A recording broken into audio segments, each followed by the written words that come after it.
More importantly, he knew my story. He climbed the porch steps carrying a small package. Then he stopped. From inside, I watched as he recognized Daniel. His mouth opened slightly. Well. Daniel slowly stood. Morning. Ben crossed his arms. I never thought I'd see this day. Daniel lowered his eyes. Neither did I. There was a long silence. Then Ben asked quietly. You finally remembered where your mother lives? The question stung even me.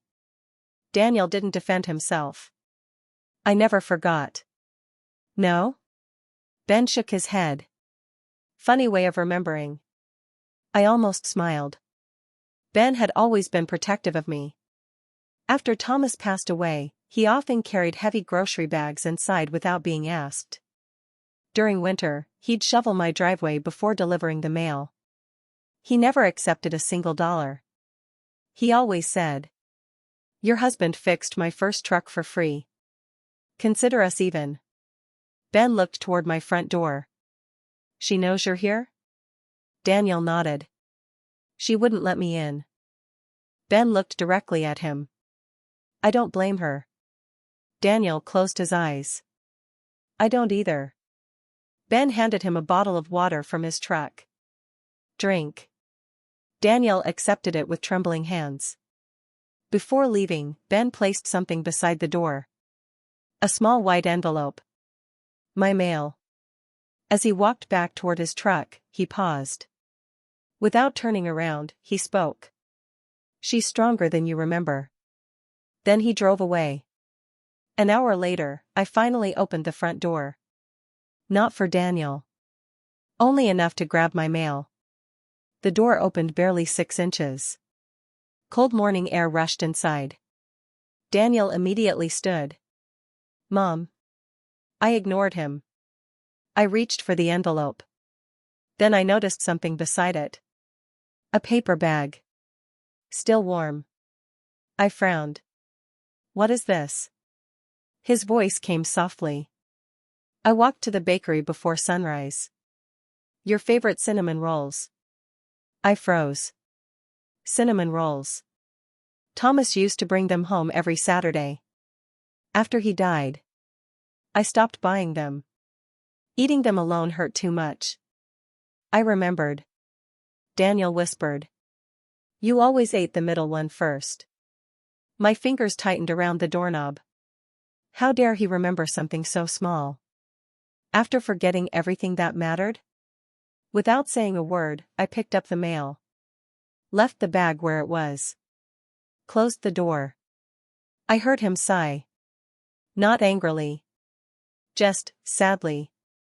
Around noon, Eleanor came over again. She carried fresh tomatoes from her garden. As soon as she entered, she glanced toward the porch. Still here? I nodded. She looked concerned. He hasn't eaten. I didn't ask him to stay. No. She agreed. But he did. We stood together by the window. Daniel sat quietly, staring at the maple tree. Eleanor suddenly frowned. Margaret. What's in the suitcase? I don't know. You've noticed he never lets go of it? I had. Even while sleeping, his hand remained on the handle. It was almost as if the suitcase contained his entire reason for returning. That afternoon, something unexpected happened. A little girl wandered onto my porch chasing a bright red balloon. She couldn't have been older than 6. The balloon landed near Daniel. He picked it up gently. There you go. She smiled. Thank you, mister. Then she noticed the suitcase. Are you moving? Daniel smiled faintly. I hope so. Where? He looked toward my front door. Home. The child looked confused. But you're outside. Children have a remarkable talent. They ask the questions adults are too afraid to ask. Her mother hurried over. I'm so sorry. She thanked Daniel before leading her daughter away. As they walked off, the little girl waved. Good luck. Daniel smiled. It was the first genuine smile I'd seen on his face. It lasted only a second. Then it disappeared again. Late in the afternoon, another car stopped outside my house. A black sedan. A woman stepped out.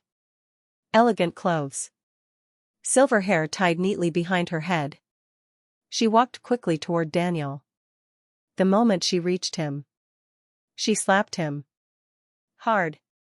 The sound echoed through the yard. I gasped. Daniel didn't react. He simply accepted it. You fool. The woman was crying. I told you not to wait until it was too late. I'm trying. You should have tried 20 years ago. She hit his chest with both hands. I begged you. I know. I begged you. Then she hugged him tightly. They both cried. I had never seen this woman before. After several minutes, she stepped back. She glanced toward my window. For a moment, our eyes met. She knew I was watching. She slowly walked to my front porch. Daniel didn't stop her. She knocked gently. I hesitated. Finally, I opened the door just a little. She spoke before I could. My name is Rebecca. I'm Daniel's wife.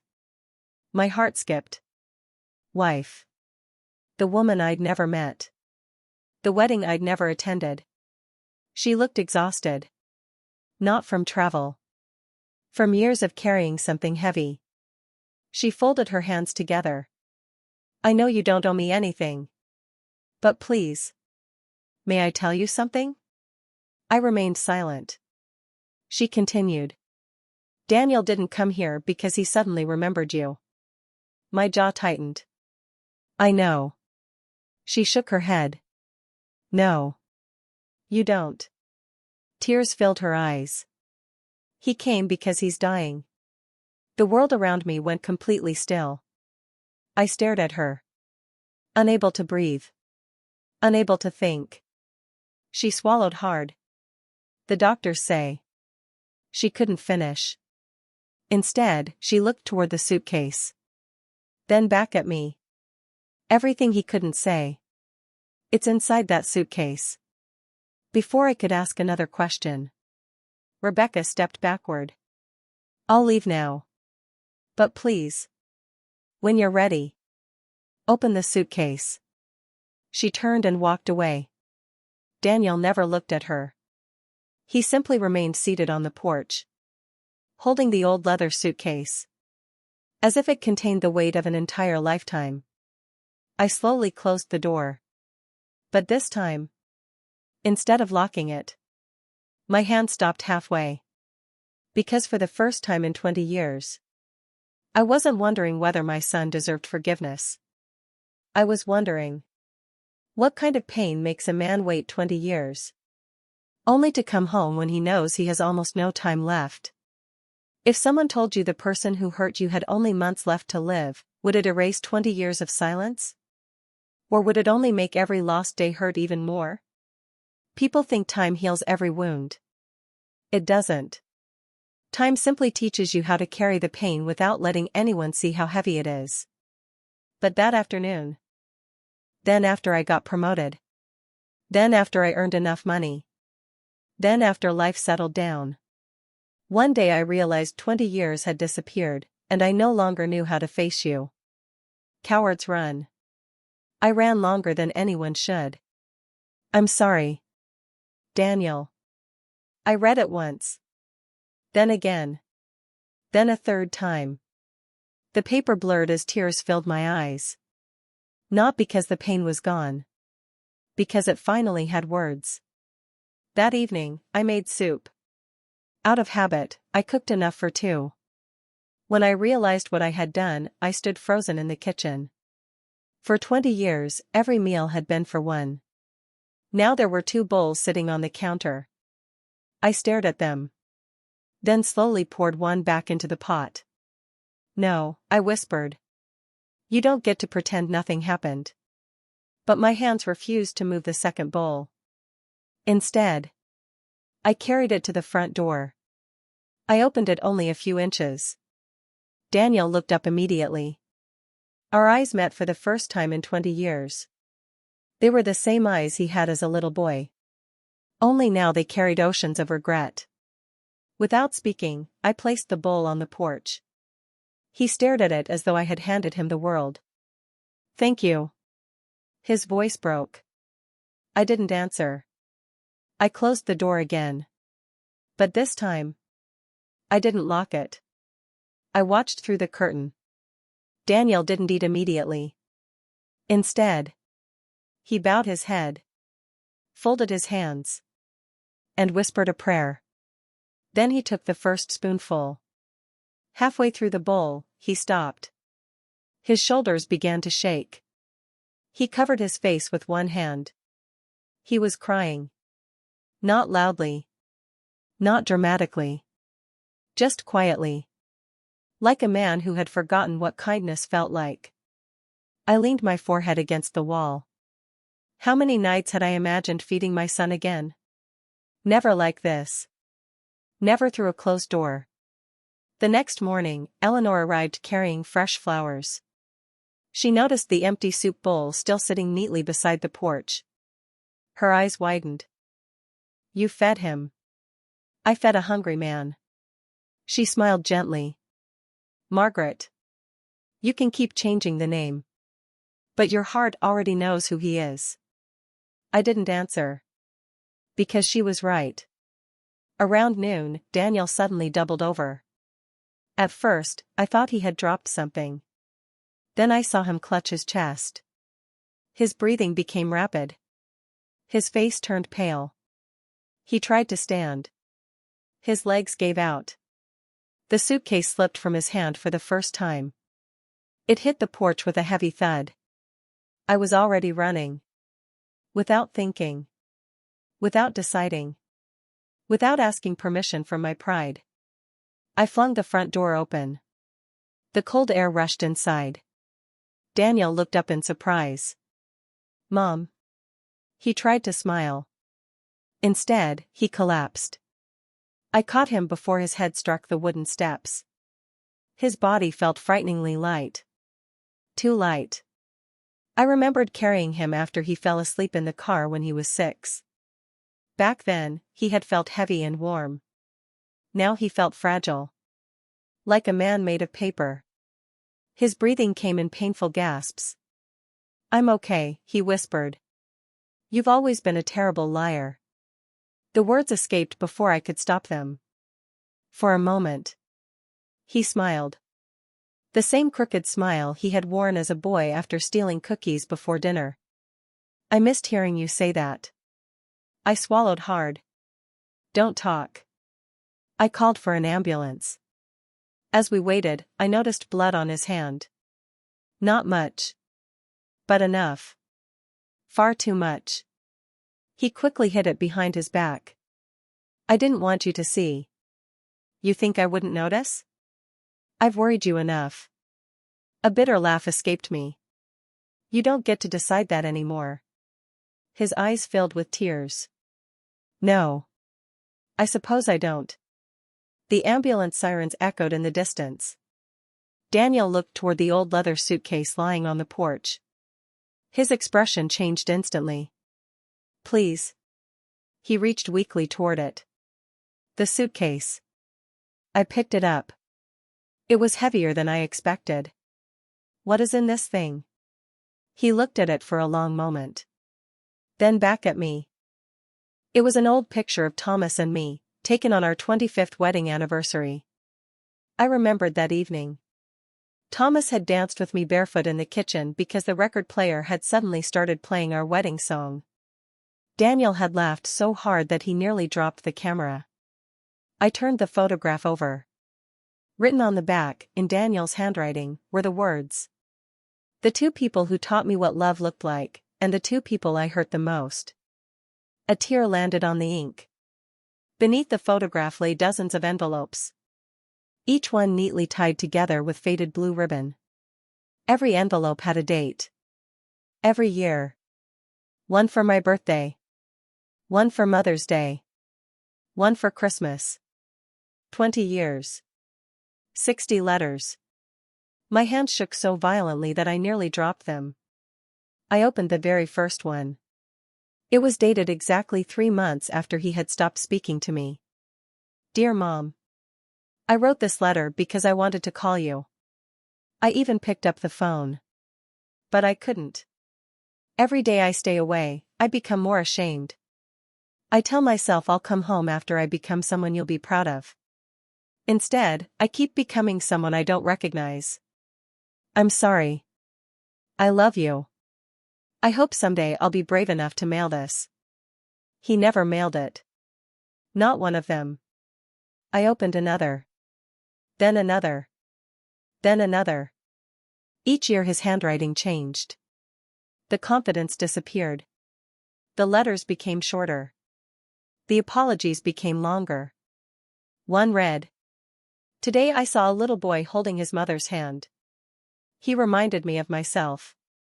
I cried in a grocery store parking lot. No one noticed. Maybe that's what I deserve. Another. Dad would have told me to stop being stupid and come home. I wish I had listened to the voice in my head before it started sounding like regret. Then one written after Thomas died. The envelope had never even been sealed. Inside was only one sentence. I don't deserve to call him Dad anymore. I couldn't stop crying. For 20 years. How long? Silence. Too much silence. Finally. We believe he has only a few months. The phone slipped from my hand onto the carpet. I couldn't hear anything else. Only those words. A few months. 20 years apart. A few months together. Was that all life intended to give us? That evening, I drove to the hospital. Every mile felt longer than the last. I carried the suitcase beside me. When I reached Daniel's room, I stopped outside the door. My hand rested on the handle. 20 years ago. He had walked away from me. Yesterday. I had refused to open the door. Now. There was another door between us. I prayed I wasn't already too late. I stepped inside. Daniel looked pale against the white hospital sheets. An oxygen tube rested beneath his nose. His eyes slowly opened. When he saw me, he looked as though he couldn't believe I was real. Neither of us spoke. I simply walked to his bedside. Set the suitcase beside him. Reached into it. Pulled out the stack of letters. Then, with tears streaming down my face, I placed them gently in his hands. His lips trembled.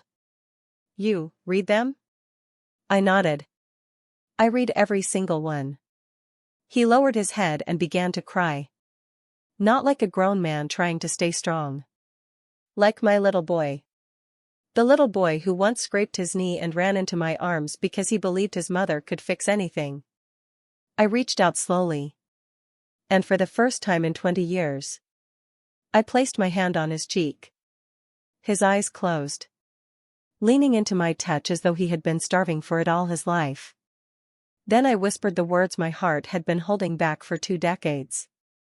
You should have come home sooner. Daniel broke completely. So should I have, Mom. And neither of us realized. Someone was standing quietly outside the hospital room. Listening to every word. What if the person you spent 20 years blaming had been carrying a secret that was never his to tell? There are lies that destroy families. But there are also silences.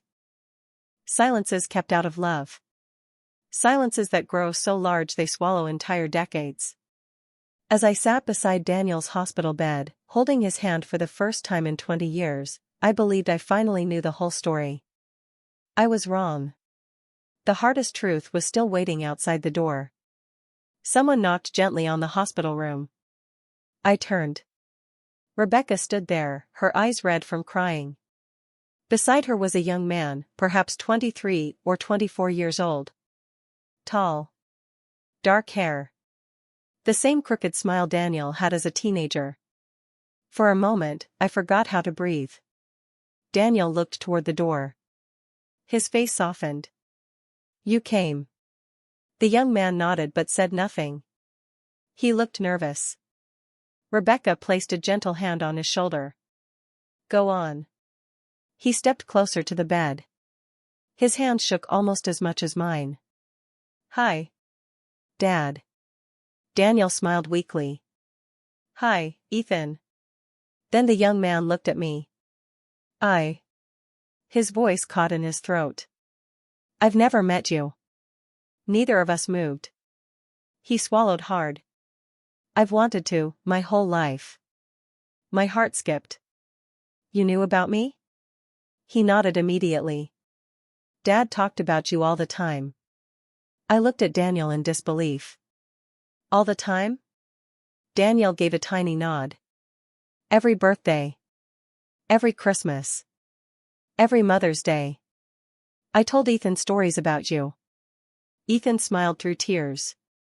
I know you make the best apple pie. You always sang while washing dishes. You cried when cartoons had happy endings. You hated thunderstorms but pretended not to. I stared at him. Those weren't facts anyone could invent. Those were memories. Pieces of my life. My grandson knew me. Without ever meeting me. I covered my mouth. 20 years. 20 years. And a boy had grown into a man hearing bedtime stories about a grandmother he was never allowed to know. Rebecca quietly reached into her purse. I think it's time. She handed me a thick, sealed envelope. Across the front, in Thomas's familiar handwriting, were 5 words. For Margaret, if Daniel returns. My knees weakened. Thomas. My husband. He had written this before he died. My fingers trembled as I opened it. Inside was a letter. The paper had yellowed with age. I recognized every curve of his handwriting. I began to read aloud. My dearest Margaret. If you are reading this, then our stubborn son has finally come home. I only wish I were there to see it. There is something I never told you. Not because I wanted to lie. Because Daniel begged me not to. The last time he visited me, 6 months before I died, he came alone. He cried harder than I had ever seen. He told me he was drowning in debt after trusting the wrong business partner. He had lost almost everything. He was too ashamed to face you. I told him that money could always be earned again, but lost time never comes back. He agreed. He promised he would come home. Then the doctors called him. Rebecca had been diagnosed with an aggressive illness. Our grandson was only 3 years old. Daniel believed he had to choose. He could return home, or spend every waking hour trying to save his wife and raise his little boy. He chose them. He believed you would understand someday.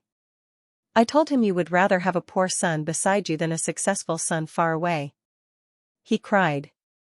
He kissed my forehead. He hugged me longer than ever before. Before leaving, he made me promise not to tell you. If Mom knows, he said, she'll sell the house to help me. She'll give away everything. I can't let her do that. He was right. You would have. So I kept his secret. Perhaps I was wrong. If so, forgive an old man who only wanted to protect the 2 people he loved most. Love always. Thomas. The room disappeared around me. I lowered the letter slowly. Every memory crashed into me at once. All those nights I had believed Daniel simply didn't care. All those birthdays I thought he had forgotten. All those holidays I spent convincing myself I no longer mattered. And all that time, he had been fighting to keep his family alive. He had made the wrong choice. A devastating choice. But not because he stopped loving me. Because he believed love required sacrifice. Just as I had always believed. I looked at Rebecca. She quietly nodded. I survived. She whispered. The treatment worked. Tears rolled down her cheeks. But it took everything we had. I begged him to come home. He kept saying. Not until I can look my mother in the eyes without shame. She began crying again. He waited too long. I walked slowly to Daniel's bed. He couldn't even look at me. I was afraid. He whispered. I know. I thought every year that passed made it harder. I know. I didn't deserve another chance. I reached down and lifted his chin gently. No. You didn't. Fresh tears filled his eyes. But you came anyway. He nodded. I couldn't leave this world. Without trying.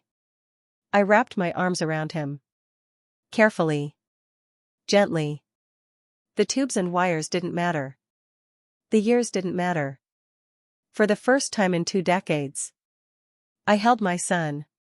He buried his face against my shoulder exactly as he had when he was little. His body shook with silent sobs. I'm sorry. I know. I'm so sorry. I know. I never stopped loving you. My voice broke. I never stopped loving you either. The room fell silent. Even the heart monitor seemed quieter. Ethan quietly stepped forward. He wiped his own tears away. Grandma? The word caught me completely off guard. Grandma.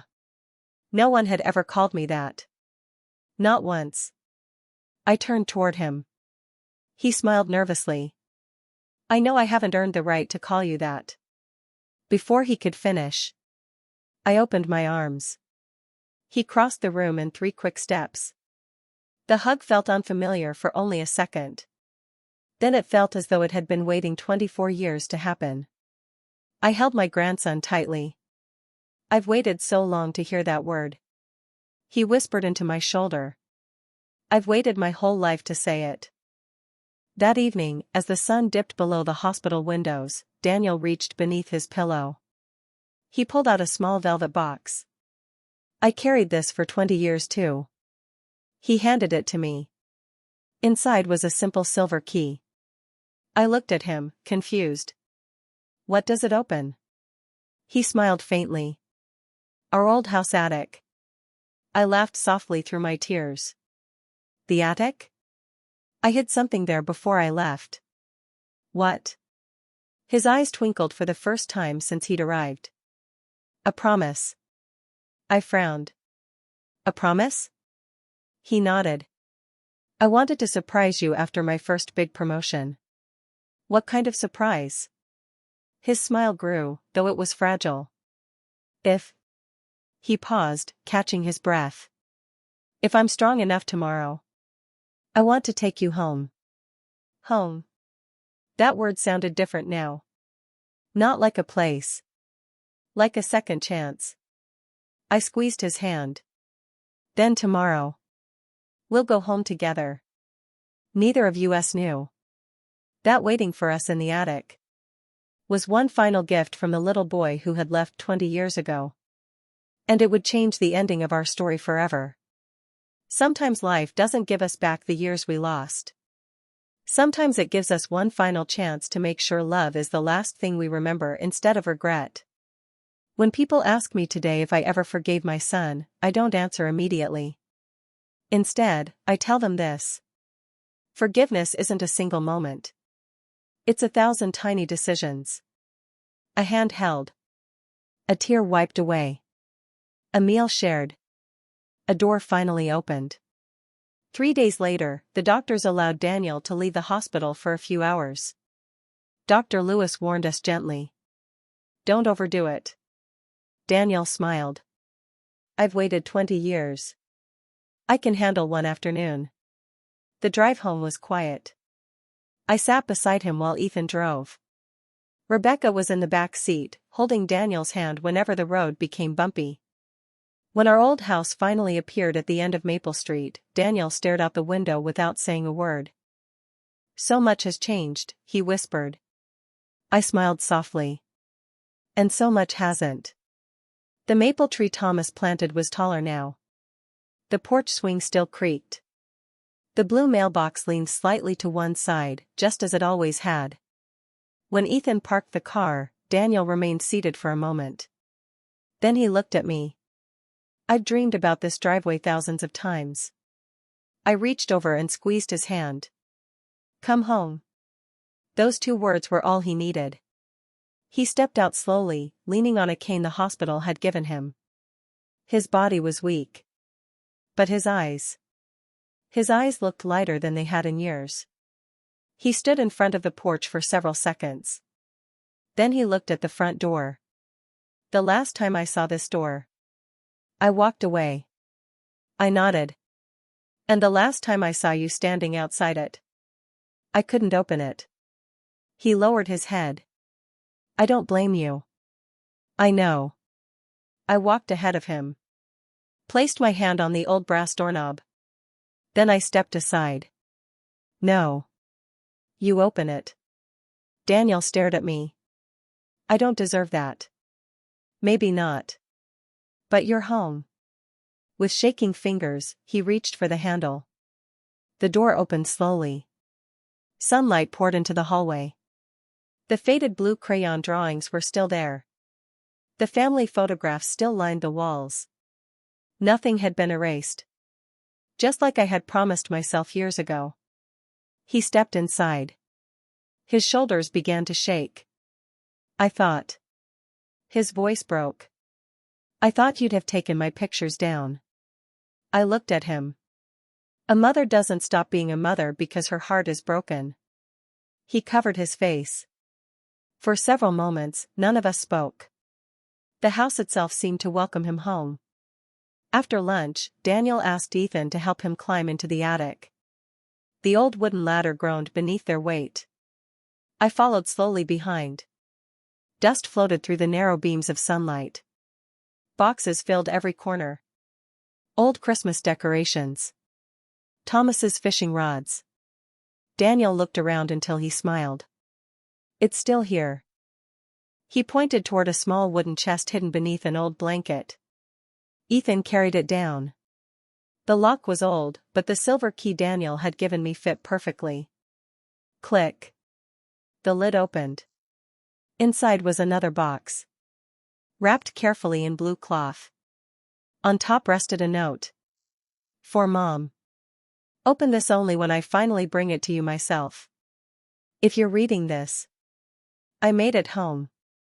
Love, Daniel. My hands trembled as I lifted the note. Inside the box were dozens of tiny objects. His first lost baby tooth. A dried flower I had tucked into his lunchbox on his first day of school. Ticket stubs from the county fair. Our family camping photographs. A recording tape. And beneath everything else, a small glass jar. Inside were hundreds of folded pieces of paper. Ethan frowned. What are these? Daniel smiled. My promises. He handed the jar to me. I opened one. Take Mom to Paris. Another. Buy Dad the red pickup truck he always wanted. Another. Never miss Mom's birthday. Another.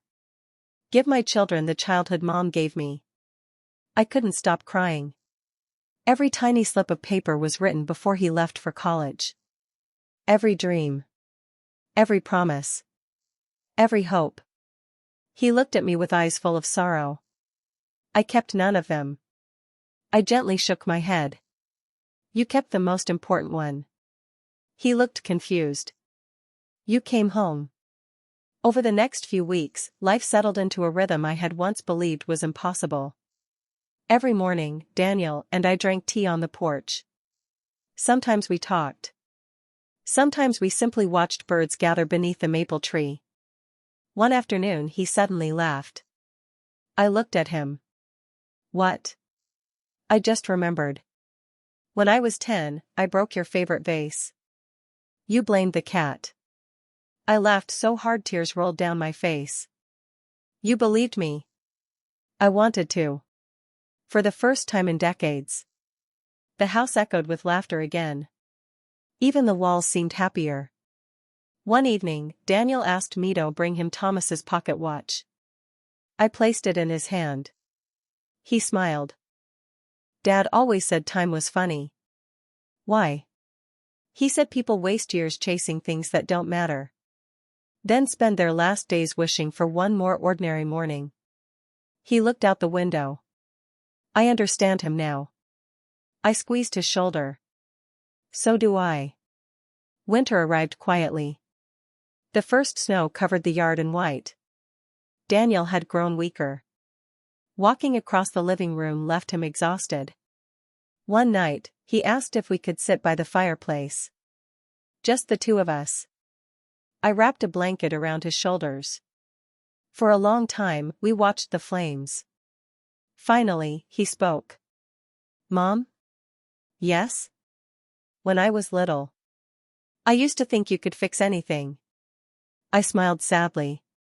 I wish that were true. So do I. He reached for my hand. I'm not afraid anymore. Tears filled my eyes. I know. You opened the door. I nodded. I should have opened it 20 years ago. He gently squeezed my fingers. No. You opened it exactly when your heart was ready. Those were the last complete words he ever spoke to me. Daniel passed away peacefully before sunrise. His hand was still in mine. A faint smile rested on his face. As though the little boy inside him had finally found his way home. At his funeral, the church was full. Neighbors. Friends. People whose lives he had quietly helped over the years. Many stood to tell stories I had never heard. How he secretly paid hospital bills for strangers. How he funded scholarships. How he delivered groceries to elderly neighbors every Christmas without leaving his name. I realized something beautiful. The kindness I had tried to teach my little boy had never disappeared. It had simply been hidden beneath years of guilt. Months later, Ethan and Rebecca visited every Sunday. The house no longer felt empty. One spring morning, Ethan handed me a small wrapped package. I think Dad wanted you to have this. Inside was a new wooden sign. Hand-carved. Simple. Beautiful. I smiled through tears as I read the words. Welcome home. Ethan helped me hang it beside the front door. People often ask why I keep that sign there. After all, I live alone. But they don't understand. That sign isn't for visitors. It's a reminder. A reminder that no matter how many years pass, love can still find its way back. Sometimes late. Sometimes broken. Sometimes carrying more regret than words. But when it finally arrives, someone has to be brave enough to open the door.